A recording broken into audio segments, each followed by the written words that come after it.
Last one here, let's quickly talk American politics and Super Tuesday. So, because they've basically gone from sort of postage stamp states, small ones, to slightly bigger ones, Nevada, and then a big chunk of people who were there in South Carolina. Then Super Tuesday is a third of the delegates. Basically, the bigger they go means eventually winnow the field, move on. Surprise, surprise, a mayor you'd never heard of from South Bend, Indiana, has dropped out of the race despite doing well after hanging out in Iowa for an entire year, meeting everyone who lived there.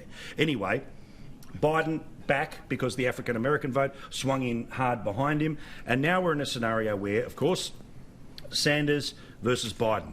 What I find amazing, the most interesting American political story that I have read, actually was done by David Chalian at CNN in the past couple of hours, is that Barack Obama rang Joe Biden to congratulate him on that thumping win. And then when asked, will you endorse me, the answer was no. Apparently it was too early to do that, because he wants to sit back and should there be a moment. But look, if Obama decided to put his finger on the scales now, that's basically the only way that puts him in the position to either just get in front of Sanders or just behind. That Sanders was a lovely experiment, thank you very much, now let's move to the adults. What does it say in a race in two that the bloke who wanted to primary Obama in 2012 is less palatable, is equally unpalatable as his vice president in terms of before votes get cast to say, you know what, I want it to be Joe. Joe's shown that he can do it. It should be Joe. What does that tell you? Yeah, well, Barack Obama wants his moment of glory at the convention because the convention is likely to come down Sanders versus Biden, and then Obama can step in and be the great kingmaker and have his great moment. I've heard Richo, you've been like that. His moment of Richo. Many times. Like they should get Richo over there. He could sort them out. I could actually. I mean, they need some solid organising over there. They do, exactly. But it's just think, is now the time? Look, I get too much free thought. I never encourage that nonsense. Sorry. No, it's this thing where, look, I get it. Obama doesn't want to back a loser, and apparently even in the reporting that David Chalian had on CNN was that they felt it could backfire. How, I don't know. But at some point, you've got to use your judgment and your swagger to pick the better of the two. Now, if he sees no difference, that's fine. Not quite.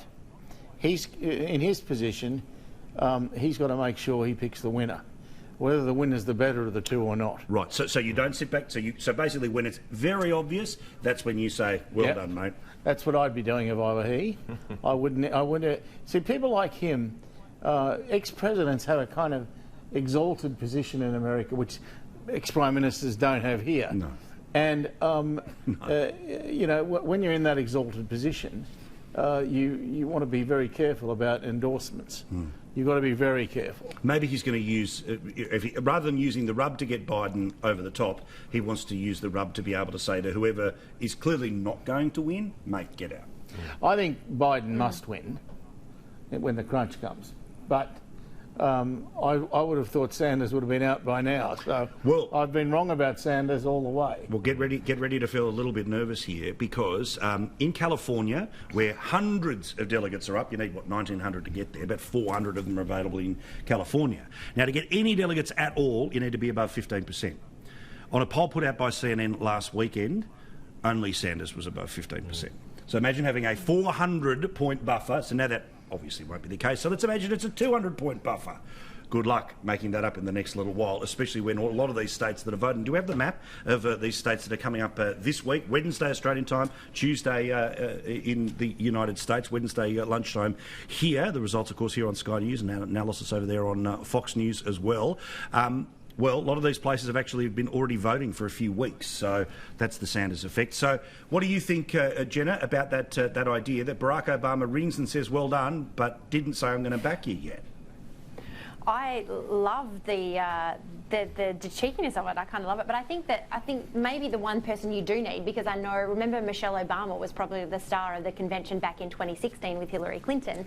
Roll her out. I think she's probably the real star because I think people are going to look to her to run in 2024 or something like that. Well, good luck, because AOC can run then too, and that'll be a fun little fight at the House. The good news is if it's Biden, even the coronavirus can't knock Trump out. If it's Biden, Trump's take holiday from Yeah, now. this till is the thing. November. This bloke's I think been you're able right. to not fall over for like 6 days, and the media just sort of like puppies following a new thing. Think he's completely reborn. All I know is the more Joe Biden you throw at something, the bigger the problem becomes. All right? You don't think the gaffes are going to become even bigger, all the rest of it. Anyway,